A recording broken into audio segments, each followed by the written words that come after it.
Are you hearing that the real estate market is all doom and gloom? Well, there's a lot of misinformation out there, and I want to do my part to make sure that you have all the information you need to make the right decision for you and your family.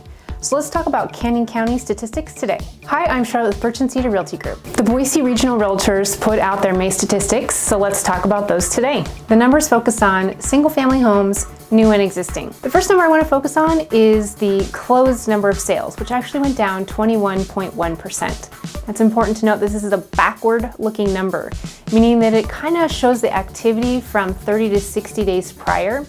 And it makes sense that it's down because that's right when we were in the height of the stay-at-home orders, and there was a lot of restrictions on what we could do and couldn't do in showings, and there was a lot of confusion on how we went about stuff. So it kind of makes sense that that number is down. And really, in reality, with everything that was going on, 21.1%, it's not that bad. It definitely could have been a lot worse, and in fact it was in other areas of the country. Interesting enough, though, that if we're taking a look at year-to-date sales, so from January 2020 to May 2020, and comparing that to the same time last year, we actually had an increase of 8.8% in closed sales. So think about that. Even with everything that was going on, with stay-at-home orders and all that, we still sold more homes this year than we did last year. Median home sales price went up 14.2%, and it's not that shocking. I mean, we are still a deep seller's market right now, so we continue to have really strong demand from buyers and consistently low inventory. So that combined with a large percentage of our homes being new construction, it drove up that sales price to $277,000. Days on market for May 2020 was actually 33 days.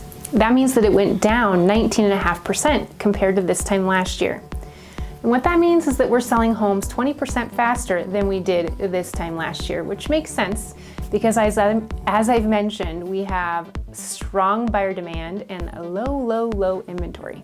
So that means if your home is on the market and it's priced correctly, it's gonna sell. Pending sales went up 18.5% this year compared to last year.